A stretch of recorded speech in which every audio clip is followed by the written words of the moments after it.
വള്ളപ്പാട്ടുകൾ അഥവാ കടൽ വഞ്ചിപ്പാട്ടുകൾ.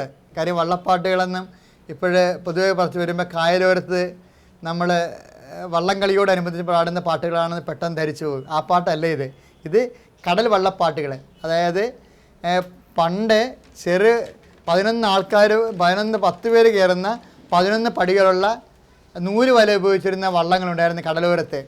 ആ വള്ളങ്ങൾ ശരിക്കും മീനുമായി ശരിക്കും കൈകൊണ്ട് ആണ് തുഴഞ്ഞുകൊണ്ട് പോയിരുന്നത് വള്ളം. ഇപ്പോഴാണ് പുതിയ ഇൻബോർഡ് ഔട്ട്ബോർഡ് എഞ്ചിൻ വന്നത്, പിന്നെ ഇൻബോർഡ് ആക്കിയത്. അപ്പോൾ ഈ യന്ത്രവൽക്കരണ മേഖല ഇതിൽ പ്രവേശിക്കുന്ന മുമ്പ് കഴിഞ്ഞ സഹസ്രാബ്ദങ്ങളായിട്ട് കടലിൽ ജനങ്ങൾ മത്സ്യത്തൊഴിലാളികൾ കടലിൽ പോയി പഴയ നൂലുവല കൊണ്ട് മത്സ്യങ്ങളെ പിടിച്ചു. ആ നൂലുവലയിൽ നനഞ്ഞ് ആ കിലോ കണക്ക് 100 കണക്കിന് കിലോ തൂക്കമായി മീനും കയറ്റി വരുമ്പോൾ ശരിക്കും വള്ളത്തിൻ്റെ ഭാരം കൂടും. ഇന്നിപ്പോൾ പട്ടുവലയാണ് ഉപയോഗിക്കുന്നത്, ഭാരം അധികം വരത്തില്ല. കാര്യം അത് വെള്ളം പിടിക്കാത്തത് കൊണ്ട്. പണ്ട് നൂലുവല ഉപയോഗിച്ചിരുന്ന കാലത്ത് വെള്ളത്തിലിട്ടതിന് ശേഷം കോരി മീനുമായിട്ട് എടുക്കുമ്പോൾ ഇതിന് 1000 കണക്കിന് കിലോ ഇതിൻ്റെ തൂക്കം കൂടും. അപ്പോൾ വള്ളം താഴേക്ക് ഇരിക്കും കടലിലോട്ട്. അപ്പോഴിങ്ങനെ ആഞ്ഞു വലിച്ചാൽ കരക്കയറാത്ത അവസ്ഥ വരുമ്പോൾ ആ ആയാസം കുറക്കാൻ വേണ്ടി ഇവർ പണ്ട് നമ്മളെല്ലാ കാര്യങ്ങളും ചെയ്തിരുന്ന പോലെ നമ്മുടെ പഴമക്കാർ ആ മീനും കൊണ്ട് വരുമ്പോൾ അതിൻ്റെ ആയാസം കുറക്കാൻ വേണ്ടി അവർ അതിൻ്റെ ഭാരം ലഘൂകരിക്കാൻ വേണ്ടി അവിടെ താളാത്മകമായ പാട്ടുകൾ കെട്ടിയിരുന്നു.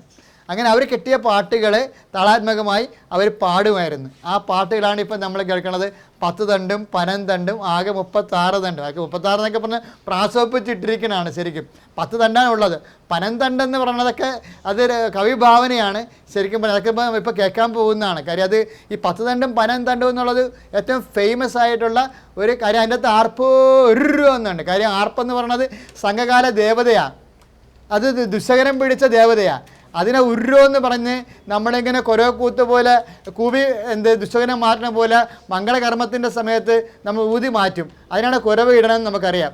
അതുപോലെ തന്നെ ഉരുവോ എന്ന് പറഞ്ഞത് ആർപ്പിന് ആ ദുർദേവതയെ ഉരുവോ എന്ന് പറഞ്ഞ ശബ്ദത്തോടുകൂടി ആട്ടി അകറ്റണമെന്ന് വെച്ചാൽ ഇത് വള്ളം മുങ്ങിപ്പോകാതിരിക്കാനും ഇത് മീനും കൊണ്ട് കരപ്പറ്റാനും അങ്ങനെ കുഞ്ഞുങ്ങളെ കഞ്ഞി വെച്ച് സമാധാനം ജീവിക്കാൻ വേണ്ടിയുള്ളതെന്ന് എല്ലാ വിഘ്നങ്ങളെയും മാറ്റാൻ വേണ്ടിയാണ് ആർപ്പിടുന്നത്. അതുപോലെ തന്നെ അതിൻ്റെ കൂടെ ഉരുവോ എന്ന ശബ്ദത്തിൽ പാടുന്നത്. അങ്ങനെ പാടുന്നത് ഈ പാട്ടുകളെല്ലാം മാനം പറക്കുന്ന ചെമ്പരൻ്റെ തൊട്ട് അങ്ങനെ എൻ്റെ താത്തി, നല്ല താത്തി, പൊന്നു താത്തി, അങ്ങനെ കുറേ അധികം താളാത്മകമായ ചിലനൊക്കെ ഒരു അർത്ഥം തോന്നുന്നില്ലെങ്കിൽ പോലും അത് താളത്തിൽ പാടിക്കഴിയുമ്പോൾ ഇതിൻ്റെ ആയാസം അറിയാതെ ഇവരറിയാതെ കരക്കടക്കും. 35 കിലോമീറ്ററൊക്കെ പണ്ട് കൈകൊണ്ട് തുഴഞ്ഞാണ് ഇവർ വന്നത്.